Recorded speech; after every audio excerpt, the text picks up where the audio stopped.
제3장 그레고르의 심각한 상처는 아무도 사과를 빼낼 엄두를 내지 못했기 때문에 사과는 살 속에 박힌 채 눈에 띄는 기념품으로 남았다. 한 달 넘게 그를 괴롭혔다. 하지만 이 상처는 아버지에게조차 그레고르가 현재 비참하고 혐오스런 모습을 하고 있을지라도 여전히 가족의 일원이며 적처럼 다루어서는 안 된다는 사실을 상기시켜준 듯했다. 오히려 혐오감을 억누르고 참고 견디는 것, 오직 참아내는 것이야말로 가족의 도리라는 것을 깨닫게 해주었다. 상처 때문에 그레고르는 이제 거동이 영구적으로 불편해진 것 같았다. 늙은 환자처럼 방을 가로지르는 데만 몇 분이 걸렸고 높은 곳을 기어오르는 것은 상상도 못할 일이었다. 상태는 악화되었지만 그는 그 대가로 충분히 만족스러운 보상을 받았다고 생각했다. 매일 저녁 때가 되면 거실로 통하는 문이 열렸기 때문이다. 그는 1년 2시간 전부터 문을 뚫어져라 쳐다보곤 했다. 덕분에 그는 자신의 어두운 방의 누워 거실에서는 보이지 않는 상태로 불 켜진 식탁에 둘러앉은 가족들을 볼 수 있었고 그들의 대화를 들을 수 있었다. 이는 예전과는 달리 가족들의 암묵적인 허락에 이루어지는 일이었다. 물론 예전의 그 활기찬 대화는 더 이상 없었다. 그레고르는 좁은 여관방에서 피곤해 지쳐 눅눅한 침대에 몸을 던질 때면 항상 그 대화를 그리워했었다. 지금은 대체로 아주 조용했다. 저녁 식사 후 아버지는 안락 의자에서 금방 잠이 들었다. 어머니와 여동생은 숨을 죽이고 서로 조심스럽게 이야기했다. 어머니는 몸을 깊이 숙인 채 의상실에서 주문받은 고급 속옷을 바느질했고 점원으로 취직한 여동생은 나중에 더 좋은 직장을 얻기 위해 저녁마다 속기와 프랑스어를 공부했다. 가끔 아버지가 잠에서 깨어 자신이 자고 있었다는 사실도 모른 채 어머니에게 오늘 바느질을 참 오래 하는구려 라고 말하고는 다시 잠들었고 그러면 어머니와 여동생은 지친 미소를 주고받았다.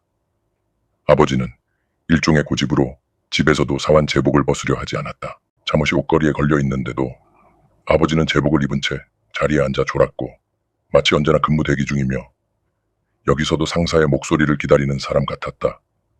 그 결과 어머니와 여동생의 온갖 노력에도 불구하고 처음부터 새 것이 아니었던 제복은 점점 더러워졌다.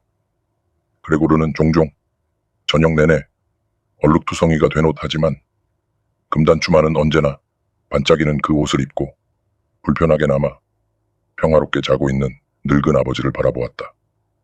시계가 10시를 치면 어머니는 나직한 목소리로 아버지를 깨워 침대로 가라고 설득했다.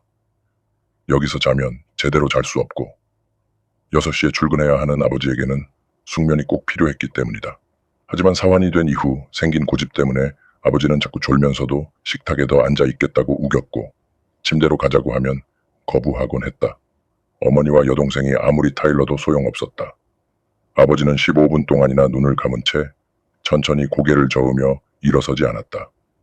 어머니가 소매를 잡아당기고 귓가에 다정한 말을 속삭이고 여동생이 공부를 멈추고 어머니를 거들어도 아버지는 꿈쩍도 하지 않았다. 오히려 안락의자 깊숙이 파고들 뿐이었다. 두 여자가 겨드랑이를 잡고 일으켜 세우려 할 때야 아버지는 눈을 번쩍 뜨고 어머니와 여동생을 번갈아 보며 늘 하던 말을 했다. 이게 사는 건가? 내 노년의 평화라니. 그리고 두 여자의 부축을 받아 마치 가장 힘든 일을 하듯 육중한 몸을 일으켜 문까지 끌려가다시피 한 뒤 거기서 여자들을 물리치고 혼자 걸어갔다. 어머니는 바느질감을, 여동생은 펜을 내던지고 아버지를 돕기 위해 뒤따라 달려갔다. 이토록 과로하고 지친 가족 중에 꼭 필요한 경우를 제외하고 누가 그레고르에게 신경 쓸 겨를이 있겠는가. 살림살이는 점점 줄어들었다. 하녀는 해고되었다. 헝클어진 흰 머리카락을 휘날리는 뼈대 굵은 거구의 청소부 할멈이 아침 저녁으로 와서 힘든 일을 도맡아 했다. 나머지는 산더미 같은 바느질 일감을 처리해야 하는 어머니가 감당했다. 심지어 어머니와 여동생이 파티나 축제 때 기쁘게 착용했던 패밀리, 주얼리들마저 팔아야 했다. 그레고르는 저녁에 가족들이 보석을 판 가격에 대해 이야기하는 것을 듣고 그 사실을 알았다 하지만 가장 큰 불만은 형편에 비해 너무 큰 이 아파트를 떠날 수 없다는 것이었다. 그레고르를 어떻게 이사시켜야 할지 도무지 알 수 없다는 게 이유였다. 하지만 그레고르는 이사를 막는 것이 단지 자신에 대한 배려 때문만은 아니라는 것을 잘 알고 있었다. 적당한 상자의 숨구멍 몇 개만 뚫으면 쉽게 옮길 수 있었기 때문이다. 가족들이 이사하지 못하는 진짜 이유는 그들을 덮친 완전한 절망감, 그리고 친척이나 지인들 중 누구도 겪지 못한 불행이 자신들에게 닥쳤다는 생각 때문이었다. 세상이 가난한 사람들에게 요구하는 것들을 그들은 극도로 충실히 수행했다. 아버지는 은행의 하급 직원들에게 아침 식사를 사다 날랐고, 어머니는 낯선 사람들의 속옷을 위해 자신을 희생했으며, 여동생은 계산대 뒤에서 고객의 부름에 따라 움직였다. 하지만 가족의 에너지는 딱 거기까지였다. 아버지를 재우고 돌아온 어머니와 여동생이 일감을 제쳐두고 뺨을 맞대고 앉아 있을 때, 어머니가 그레고르의 방을 가리키며 문 닫아라 그레테라고 말할 때, 그래서 그레고르가 다시 어둠 속에 갇히고 벽 너머에서 여자들이 눈물을 섞거나 혹은 눈물도 말라버린 눈으로 식탁을 멍하니 응시하고 있을 때면 그레고르의 등상처는 다시금 욱신거려 왔다. 그레고르는 밤낮으로 잠을 거의 자지 못했다. 때로는 다음번에 문이 열리면 예전처럼 다시 가족의 일을 떠맡겠다는 생각을 하기도 했다. 오랜만에 머릿속에서 사장과 지배인, 견습생들, 줏대 없는 관리인, 다른 상사의 친구들, 지방 호텔의 객실 하녀, 달콤하고 짧았던 기억 모자 가게의 여조 먼그가 진지하게 그러나 너무 늦게 구애했던 등이 떠올랐다.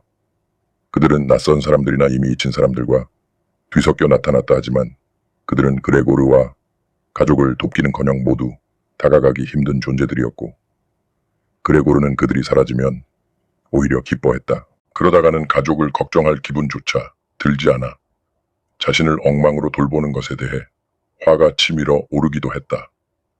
딱히 먹고 싶은 것도 없으면서 배가 고프지 않더라도 식료품 저장실에 가서 자기 몫을 어떻게 챙겨올지 계획을 세우기도 했다.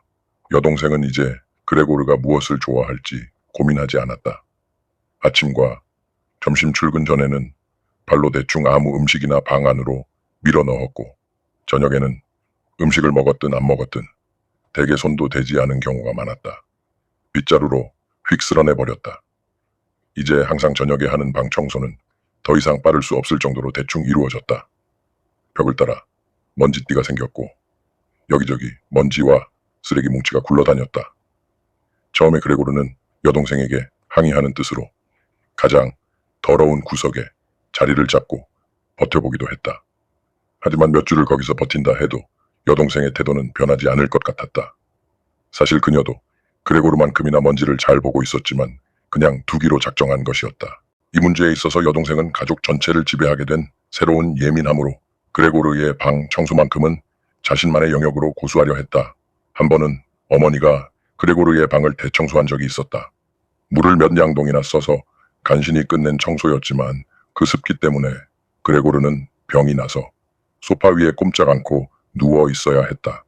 하지만 어머니의 행동에 대한 처벌은 오래지 않아 닥쳤다. 저녁에 방의 변화를 눈치챈 여동생은 모욕감을 느끼고 거실로 달려가 어머니가 애원하며 손을 들어 올리는데도 아랑곳하지 않고 울음을 터뜨렸다. 안락의자에서 깜짝 놀라 깬 아버지는 처음에는 어리둥절해하다가 곧 함께 흥분했다. 아버지는 오른쪽을 보며 어머니에게 왜 누이가 청소하게 놔두지 않았느냐고 비난했고, 왼쪽을 보며 여동생에게 다시는 그레고르 방을 청소하지 못하게 하겠다고 소리쳤다. 어머니가 흥분한 아버지를 침실로 끌고 가는 동안 여동생은 흐느끼며 작은 주먹으로 식탁을 내리쳤다. 그레고르는 아무도 문을 닫아 이 소란을 보지 않게 해줄 생각을 하지 않는다는 것에 화가 나서 쉿쉿 소리를 냈다 하지만 여동생이 지쳐서 예전처럼 그레고르를 돌보지 못하게 되었다 해도 굳이 어머니가 나설 필요는 없었다. 그레고르가 방치될 일도 없었다. 이제 청소부 할멈이 있었기 때문이다. 긴 세월 동안 앙상한 뼈대로 최악의 상황들을 견뎌왔을 이 늙은 과부는 그레고르를 전혀 무서워하지 않았다. 호기심 때문이 아니라 우연히 그레고르의 방문을 열었던 할멈은 깜짝 놀라 이리저리 뛰어다니는 그레고르를 보고도 배에 손을 얹은 채 가만히 지켜보았다. 그 후로 할멈은 아침 저녁으로 문을 살짝 열어 그레고르를 들여다보는 것을 잊지 않았다. 처음에 할멈은 이리 와, 말라비틀어진 쇠똥구리야라든가 저 쇠똥구리 좀 보게 같은 나름대로 다정하다고 생각하는 말로 그레고르를 부르곤 했다. 그런 말에 그레고르는 대답하지 않고 마치 문이 열리지 않은 것처럼 제자리에 꼼짝 않고 있었다. 이 청소부가 기분 내키는 대로 그를 방해하도록 내버려 두는 대신 매일 방 청소나 시켰더라면 얼마나 좋았을까. 어느 날 이른 아침 봄이 오려는지 세찬 비가 창문을 때리고 있었다. 청소부 할멈이 평소처럼 말을 걸어오자 그레고르는 너무 화가 나서 덤벼들려는 듯 느리고 힘없는 동작으로 돌아섰다. 하지만 할멈은 무서워하기는커녕 문가에 있는 의자를 번쩍 들어 올렸다. 입을 떡 벌리고 서 있는 모양새가 손에 들고 있는 의자로 그레고르의 등을 내리찍기 전에는 입을 다물지 않겠다는 의사가 분명해 보였다. 더는 안 덤빌 거야. 그레고르가 다시 몸을 돌리자 할멈은 물었고 의자를 조용히 구석에 내려놓았다. 그레고르는 이제 거의 아무것도 먹지 않았다. 어쩌다 준비된 음식 옆을 지나갈 때 장난삼아 한 입 물고는 몇 시간 동안 입안에 물고 있다가 다시 뱉어내곤 했다. 처음에는 방 상태에 대한 슬픔 때문에 식욕이 없다고 생각했지만 그는 곧 방의 변화에 익숙해졌다. 가족들은 다른 곳에 둘 수 없는 물건들을 그레고르의 방에 몰아넣기 시작했다. 집의 방 하나를 하숙인 3명에게 세 놓았기 때문에 그런 물건들이 많아졌다. 턱수염을 덥수룩하게 기른 이 진지한 신사들은 언젠가 그레고르가 문틈으로 본 적이 있었다. 자신들의 방뿐만 아니라 부엌을 포함한 집안 전체의 청결과 질서에 몹시 까다로웠다. 그들은 쓸모없거나 지저분한 물건을 용납하지 않았다. 게다가 그들은 가구를 대부분 직접 가져왔다. 그래서 필요 없어진 물건들이 많아졌는데 팔 수도 없고 버리기도 아까운 그 물건들이 전부 그레고르의 방으로 들어왔다. 심지어 부엌 개체통과 쓰레기통까지도 청소부 할멈은 당장 필요 없는 물건이 있으면 무조건 그레고르의 방으로 던져 넣었다. 다행히 그레고르는 대개 물건과 그것을 든 손만 볼 수 있었다. 할멈은 나중에 다시 꺼내가거나 한꺼번에 버릴 생각이었는지 모르겠지만 사실상 물건들은 처음 던져진 그 자리에 그대로 쌓여 있었다. 그레고르가 잡동사니들 사이를 비집고 다니며 물건들을 움직이지 않는 한 말이다. 처음에는 기어 다닐 공간이 없어 어쩔 수 없이 물건들을 치워야 했지만 나중에는 그것을 즐기게 되었다. 물론 그런 움직임 뒤에는 죽을 만큼 피곤하고 비참한 기분이 들어 몇 시간 동안 꼼짝도 하지 못했지만 말이다. 하숙인들이 때때로 거실에서 저녁 식사를 했기 때문에 거실 문은 밤에도 닫혀 있을 때가 많았다. 하지만 그레고르는 문이 열리지 않아도 상관없었다. 열려 있어도 가족들 눈에 띄지 않게 방구석 어두운 곳에 엎드려 있는 날이 많았기 때문이다. 하지만 어느 날 청소부가 거실 문을 살짝 열어두었는데 저녁에 하숙인들이 들어와 불을 켰는데도 문은 그대로 열려 있었다. 그들은 예전에 아버지 어머니 그레고르가 앉았던 상석에 앉아 냅킨을 펼치고 나이프와 포크를 들었다. 곧이어 어머니가 고기 접시를, 여동생이 감자가 수북한 접시를 들고 문가에 나타났다. 음식에서 김이 모락모락 피어올랐다. 하숙인들은 마치 먹기 전에 검사를 하려는 듯 접시 위로 몸을 숙였다. 권위를 가진 듯한 가운데 하숙인이 접시에 담긴 고기 한 조각을 잘라 맛을 보더니 고기가 충분히 연한지 확인했다. 그가 만족한 듯하자 긴장하며 지켜보던 어머니와 여동생은 안도의 미소를 지었다. 가족들은 부엌에서 식사했다. 하지만 아버지는 부엌으로 가기 전에 방으로 들어와 모자를 손에 든 채 식탁을 향해 허리를 굽혀 인사했다. 하숙인들은 모두 일어나 수염 속으로 몰아 웅얼거렸다. 그들은 다시 혼자가 되자 거의 침묵 속에서 식사를 했다. 그레고르에게는 그 많은 식사 소리 중에서 씹는 소리만이 유난히 크게 들리는 것이 이상했다. 마치 밥을 먹으려면 이빨이 필요해. 아무리 훌륭한 턱뼈를 가졌다 해도 이빨이 없으면 아무 소용없어 라고 보여주는 것 같았다. 나도 정말 먹고 싶은데. 그레고르는 슬프게 혼잣말을 했다. 하지만 저런 음식은 아니야. 저 하숙인들은 저렇게 잘 먹는데 나는 죽어가고 있구나. 바로 그날 저녁 부엌에서 바이올린 소리가 들려왔다. 그레고르는 그동안 바이올린 소리를 들은 기억이 없었다. 식사를 마친 하숙인들은 가운데 사람이 신문을 꺼내 다른 두 사람에게 한 장씩 나눠주었고 뒤로 기댄 채 신문을 읽으며 담배를 피우고 있었다. 바이올린 소리가 들리자 그들은 관심을 보이며 일어나 까치발로 현관 쪽 문으로 가서 서로 몸을 밀착한 채 서 있었다. 부엌에서도 그들이 들린 모양이었다. 아버지가 불렀다. 신사분들께서 연주가 거슬리시나요? 당장 그만두게 하겠습니다. 아닙니다. 가운데 하숙인이 말했다. 따님을 여기로 오게 해서 연주하면 안 될까요? 여기가 훨씬 편하고 분위기도 좋을 텐데요. 오, 감사합니다.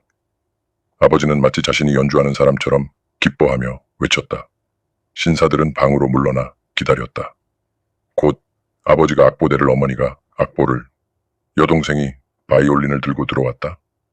여동생은 차분하게 연주 준비를 했다. 방을 새놓은 적이 없어 하숙인들에게. 지나치게 예의를 차리는 부모님은 감히 의자에 앉지도 못했다. 아버지는 제복단 주사위에 오른손을 찔러 너은 채 문에 기대어 섰다. 어머니는 한 하숙인이 권한 의자에 앉았지만 그가 의자를 놓은 구석자리에 그대로 앉아 있었다. 여동생이 연주를 시작했다. 아버지와 어머니는 양옆에서 그녀의 손놀림을 주의 깊게 지켜보았다. 연주에 매료된 그레고르는 감히 조금 더 앞으로 나아가 머리를 거실 안으로 밀어 넣었다. 그는 최근 들어 가족들을 배려하는 마음이 거의 사라졌다는 사실에 별로 놀라지 않았다. 예전에는 그런 배려심을 자랑으로 여겼는데 말이다. 지금이야말로 먼지투성이 방 때문에 온몸이 더러워져 있었으니 더욱 몸을 숨겨야 했다. 등과 옆구리에는 먼지 시로락이 머리카락 음식 찌꺼기들이 덕지덕지 붙어 있었다. 하지만 그는 모든 것에 너무 무관심해져서 예전처럼 하루에 몇 번씩 카펫에 등을 문질러 닦을 생각조차 하지 않았다. 그런 몰골을 하고도 그는 거실의 깨끗한 바닥 위로 조금씩 기어 나가는 것을 주저하지 않았다. 아무도 그에게 신경 쓰지 않았다. 가족들은 바이올린 연주에 완전히 빠져 있었다. 반면 하숙인들은 처음에는 악보를 볼 수 있도록 여동생 뒤에 너무 가까이 서서 분명 여동생에게 방해가 되었을 것이다. 바지 주머니에 손을 넣고 있더니 곧 실망한 기색으로 창가로 물러나 고개를 숙인 채 낮은 목소리로 대화를 나누었다. 아버지는 걱정스럽게 그들을 지켜보았다. 그들은 아름답고 재미있는 바이올린 연주를 기대했다가 실망했고 단지 예의상 조용히 참고 있다는 것이 분명해 보였다. 코와 입으로 담배 연기를 뿜어내는 모습에서 그들의 짜증이 느껴졌다. 하지만 여동생의 연주는 정말 아름다웠다. 그녀는 얼굴을 옆으로 기울인 채 슬프고도 진지한 눈빛으로 악보를 따라가고 있었다. 그레고르는 조금 더 앞으로 기어갔다 가능하다면 그녀와 눈을 마주치기 위해 머리를 바닥에 바짝 붙였다. 음악에 이토록 매혹되다니 그가 정말 짐승이란 말인가. 그가 갈망하던 알 수 없는 양식이 바로 눈앞에 있는 것 같았다.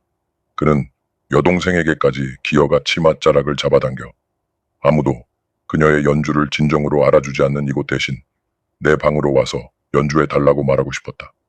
적어도 그가 살아있는 한 그녀를 방에서 내보내지 않을 작정이었다. 그의 흉측한 모습이 처음으로 쓸모가 있을 것이다. 그는 모든 문을 지키며 침입자들에게 으르렁거릴 것이다. 하지만 여동생은 강요에 의해서가 아니라 자발적으로 그와 함께 있어야 했다.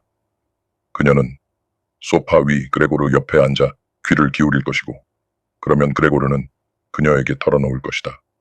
자신은 그녀를 음악학교에 보낼 확고한 계획이 있었으며 이 불행한 일만 아니었다면 지난 크리스마스의 크리스마스는 이미 지난나 모두에게 선언하고 어떤 반대도 용납하지 않았을 것이라고 이 이야기를 들으면 여동생은 감동의 눈물을 흘릴 것이고 그레고르는 그녀의 어깨까지 몸을 일으켜 그녀의 목에 그녀가 점원 일을 시작한 뒤로 리본이나 칼라 없이 드러내놓고 다니는 그 목에 키스할 것이다. 잠자씨 가운데 하숙인이 아버지에게 소리치며 더 이상 아무 말 없이 거실로 천천히 기어 나오는 그레고르를 검지 손가락으로 가리켰다. 바이올린 소리가 뚝 그쳤다. 가운데 하숙이는 고개를 저으며 친구들을 보고 미소 짓더니 다시 그레고르를 내려다보았다. 아버지는 그레고르를 쫓아내는 것보다 하숙인들을 진정시키는 게 더 급해 보였다. 그들이 전혀 동요하지 않고 바이올린 연주보다 그레고르를 더 재미있어하는 눈치였는데도 말이다. 아버지는 그들에게 달려가 팔을 벌려 그들의 방으로 밀어 넣으려 했고 동시에 자신의 몸으로 그레고르를 보지 못하게 가리려 했다. 그러자 그들은 정말로 화를 내기 시작했다.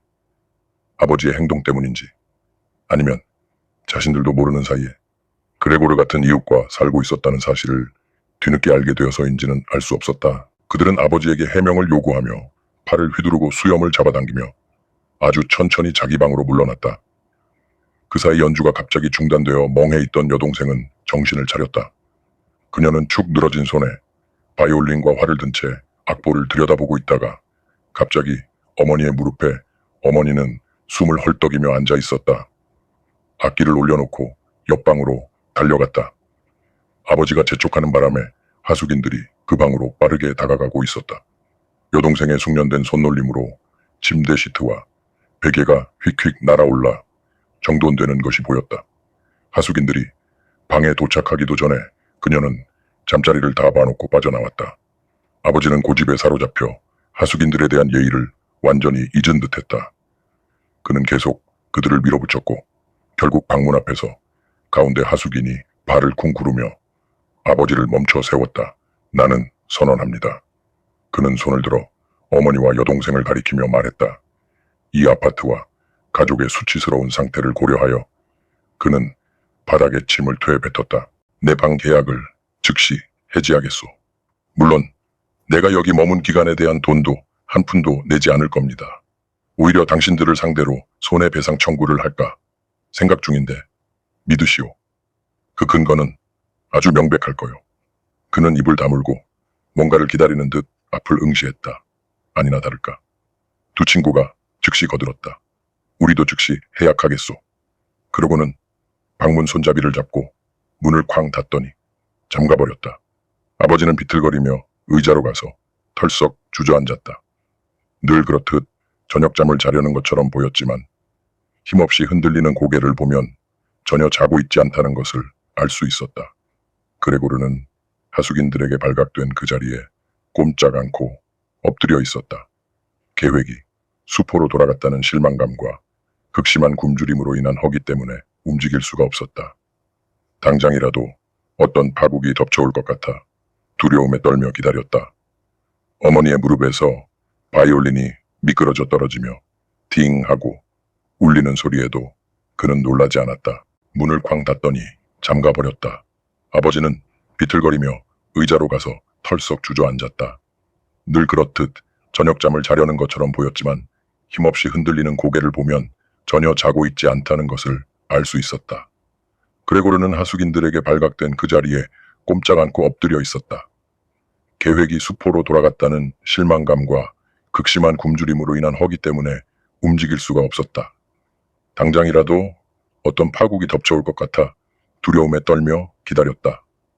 어머니의 무릎에서 바이올린이 미끄러져 떨어지며 딩하고 울리는 소리에도 그는 놀라지 않았다. 사랑하는 부모님, 여동생이 탁자를 내리치며 서두를 꺼냈다. 더 이상은 이렇게 못 살아요. 두 분은 모르실지 몰라도 저는 알아요. 이 괴물 앞에서 오빠의 이름을 부르지 않겠어요. 그러니까 제 말은 우리가 저것을 없애야 한다는 거예요. 우리는 저것을 돌보고 참아내기 위해 인간으로서 할 수 있는 모든 도리를 다 했어요. 누구도 우리를 비난할 수는 없을 거예요. 내 말이 100번 옳다.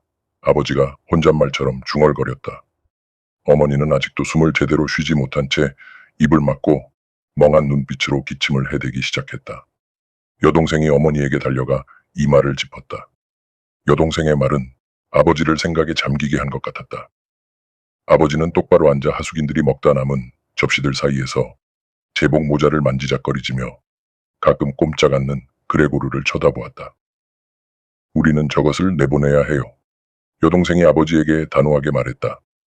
어머니는 기침하느라 아무것도 듣지 못했다. 저것이 두 분을 죽이고 말 거예요. 뻔해요. 우리처럼 힘들게 일하는 사람들은 집에서까지 이런 끝없는 고문에 시달릴 수는 없어요. 저도 더는 못 견디겠어요. 그녀는 왈칵 눈물을 쏟았고 그 눈물이 어머니의 얼굴 위로 흘러내렸다. 그녀는 기계적으로 어머니의 얼굴을 닦아냈다. 얘야. 아버지가 안쓰럽고도 대견하다는 듯이 말했다. 하지만 우리가 어떻게 해야 하니? 여동생은 어깨를 으쓱해 보였다. 울음이 터지면서 아까의 확신은 사라지고 당혹감만 남은 듯했다. 저게 우리 말을 알아듣기라도 한다면 아버지가 반쯤 묻는 어조로 말했다.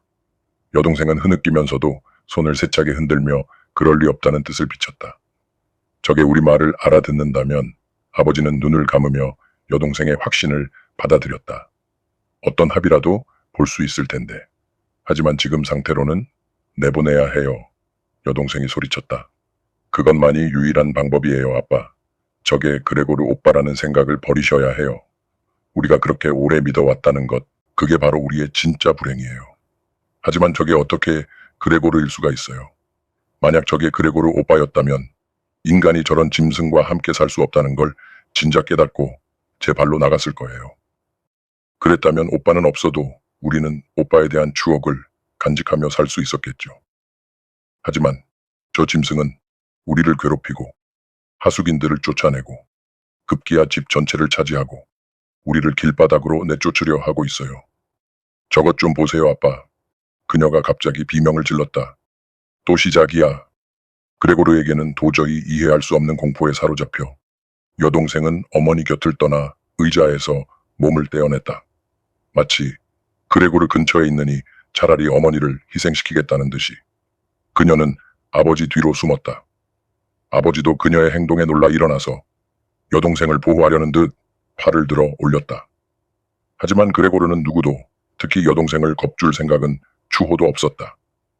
그는 단지 방으로 돌아가려고 몸을 돌리기 시작했을 뿐이었다. 몸 상태가 나빠서 머리를 들어 바닥에 몇 번이나 찌으며 힘들게 몸을 돌려야 했기에 그 모습이 흉측해 보이긴 했을 것이다. 그는 멈춰서서 주위를 둘러보았다. 그의 선의가 받아들여진 것 같았다. 공포는 순간이었고 가족들은 슬픔에 잠겨 침묵 속에 그를 지켜보고 있었다. 어머니는 다리를 쭉 뻗고 모은 채 의자에 누워 지쳐서 눈을 거의 감고 있었다. 아버지와 여동생은 나란히 앉아 있었고 여동생은 아버지의 목에 손을 얹고 있었다. 이제 몸을 돌려도 되겠지. 그레고르는 생각하며 다시 몸을 움직였다. 힘이 들어 헐떡거리지 않을 수 없었고 틈틈이 쉬어야 했다. 아무도 재촉하지 않았다. 모든 것은 그에게 맡겨져 있었다. 회전을 마친 그는 곧장 방을 향해 기어갔다. 방까지의 거리가 놀라울 정도로 멀게 느껴졌다. 아까는 이 약한 몸으로 어떻게 눈치채지도 못할 만큼 빨리 나왔는지 이해가 되지 않을 정도였다. 오직 빨리 기어가는 데만 집중하느라 그는 가족들이 한마디 말도 비명도 지르지 않고 방해하지 않는다는 사실조차 거의 의식하지 못했다. 문턱에 다다라서야 그는 고개를 돌렸다. 목이 뻣뻣해져서 완전히 돌리지는 못했지만 뒤에 아무런 변화가 없다는 것은 볼 수 있었다. 여동생만이 일어서 있었다. 그의 마지막 시선은 깊이 잠든 어머니를 스치고 지나갔다. 그가 방 안으로 들어가자마자 등 뒤에서 문이 급하게 닫히고 빗장이 질러지고 잠겼다. 갑작스러운 소란에 그레고르는 너무 놀라 작은 다리들이 꺾일 뻔했다. 서두른 건 여동생이었다. 그녀는 벌떡 일어나 기다리다가 날렵하게 튀어나갔던 것이다. 그레고르는 그녀가 다가오는 소리도 듣지 못했었다. 그녀는 열쇠를 돌리며 부모님에게 드디어 하고 외쳤다. 이제 어쩐담. 그레고르는 어둠 속에서 주위를 둘러보며 자신에게 물었다. 그는 곧 자신이 더 이상 꼼짝도 할 수 없다는 것을 발견했다. 놀랍지는 않았다. 오히려 지금까지 그 가느다란 다리로 돌아다닐 수 있었던 게 비현실적으로 느껴졌다. 게다가 기분은 비교적 편안했다.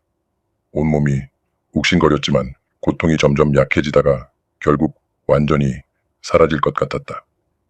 등 뒤에 박힌 썩은 사과와 하얀 먼지로 뒤덮인 염증 주위도 거의 느껴지지 않았다. 그는 감동과 사랑을 담아 가족들을 떠올렸다.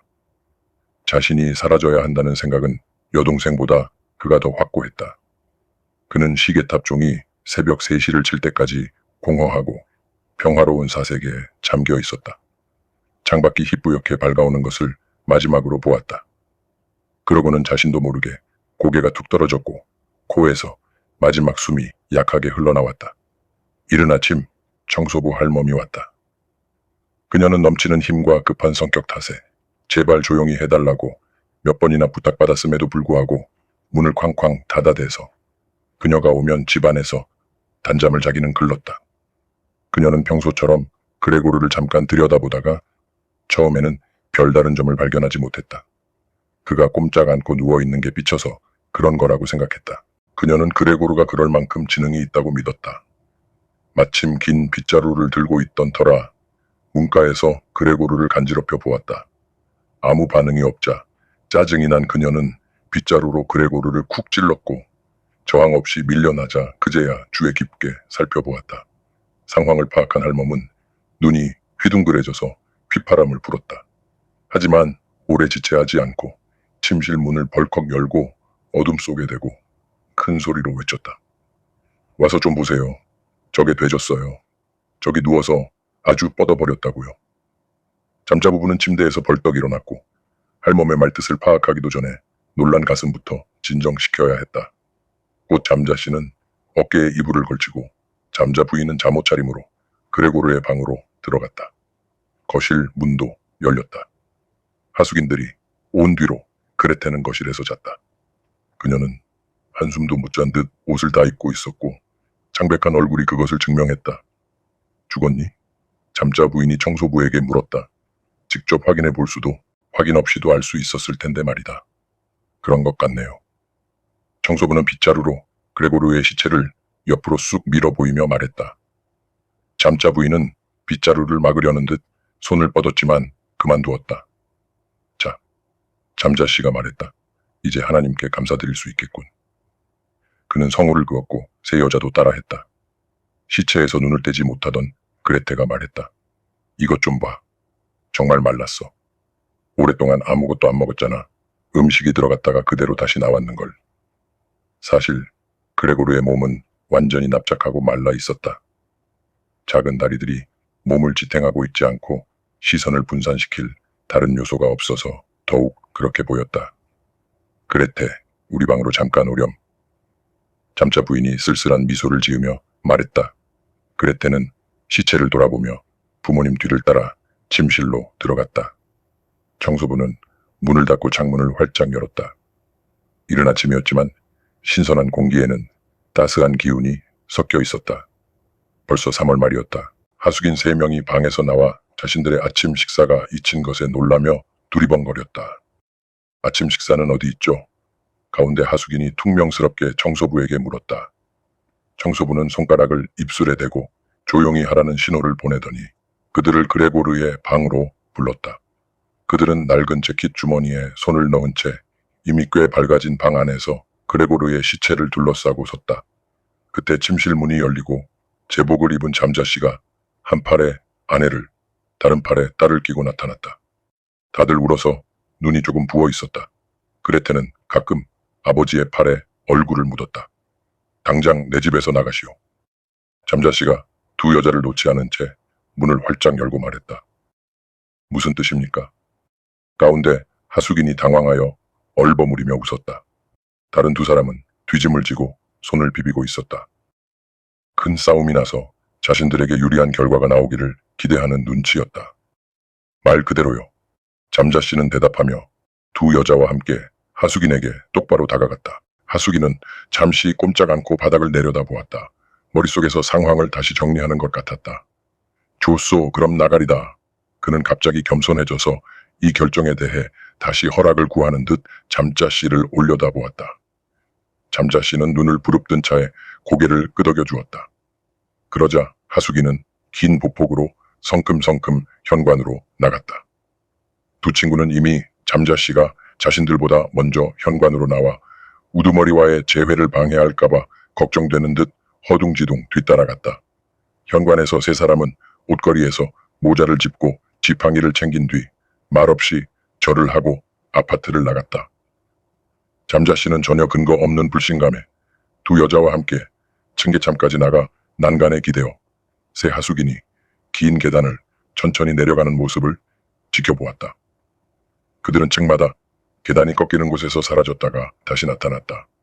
그들이 아래로 내려갈수록 잠자 가족의 관심도 멀어졌다. 머리에 쟁반을 인 정육점 배달원이 그들을 스쳐 지나 당당하게 계단을 올라오자 잠자 씨와 여자들은 난간을 떠나 안도하며 아파트로 돌아왔다. 그들은 오늘 하루 휴식을 취하며 산책이나 하기로 했다. 그들은 쉴 자격이 있었을 뿐만 아니라 휴식이 절실히 필요했다. 그래서 식탁에 앉아 세 통의 사과 편지를 썼다. 잠자 씨는 지배인에게, 부인은 의뢰인에게, 그레테는 사장에게. 편지를 쓰는 동안 청소부 할멈이 들어와 오전 일과를 마쳤으니 가보겠다고 했다. 세 사람은 고개도 들지 않고 건성으로 고개를 끄덕였다. 하지만 할멈이 나가지 않고 머뭇거려 그들은 짜증 섞인 눈으로 쳐다보았다. 왜 그러죠? 잠자 씨가 물었다. 청소부는 문가에 서서 행복한 미소를 짓고 있었다. 가족들에게 엄청난 행운이라도 보고할 게 있는데 물어봐 주지 않으면 말하지 않겠다는 태도였다. 모자에 달린 작은 타조 깃털이 잠자 씨는 그녀가 일하는 내내 그 깃털이 거슬려 썼다 사방으로 가볍게 흔들렸다. 대체 원하는 게 뭐요? 평소 할멈이 존중하던 잠자 부인이 물었다. 아, 그게 청소부는 너무 기뻐서 말을 잇지 못하고 웃었다. 저 옆방에 있는 쓰레기를 어떻게 치울까 걱정하실 필요 없다고요. 다 처리했으니까요. 잠자 부인과 그레테는 다시 편지로 고개를 숙였다. 잠자 씨는 청소부가 자세히 설명하려는 낌새를 보이자 손을 뻗어 단호하게 막았다. 설명할 기회를 얻지 못한 그녀는 몹시 바쁘다는 사실을 기억해내고는 삐친 목소리로 그럼 다들 안녕히 계세요 라고 외치고 문을 쾅 닫으며 맹렬하게 나갔다. 오늘 저녁에 해고해야겠군.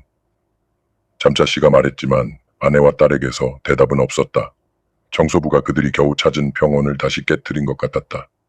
두 여자는 창가로 가서 서로 껴안고 서 있었다. 잠자 씨는 의자를 돌려 그들을 잠시 조용히 지켜보다가 소리쳤다. 자, 이리들 와 지나간 일은 이제 그만 잊자고. 그리고 나도 좀 챙겨줘. 여자들은 즉시 그 말에 따랐다. 그들은 아버지에게 달려와 그를 어루만지고 서둘러 편지를 마무리했다. 그리고 세 사람은 몇 달 만에 처음으로 함께 집을 나와 전차를 타고 교회로 나갔다. 그들이 전세 낸 듯 차지한 전차 안으로 따스한 햇살이 가득 쏟아졌다. 좌석에 편안히 기대어 그들은 미래에 대해 이야기를 나누었다. 자세히 따져보니 전망이 꽤 괜찮았다. 그동안 서로 물어보지는 않았지만 세 사람 다 꽤 괜찮고 장래성 있는 직장을 가지고 있었던 것이다. 물론 가장 큰 개선은 이사를 하는 것이었다.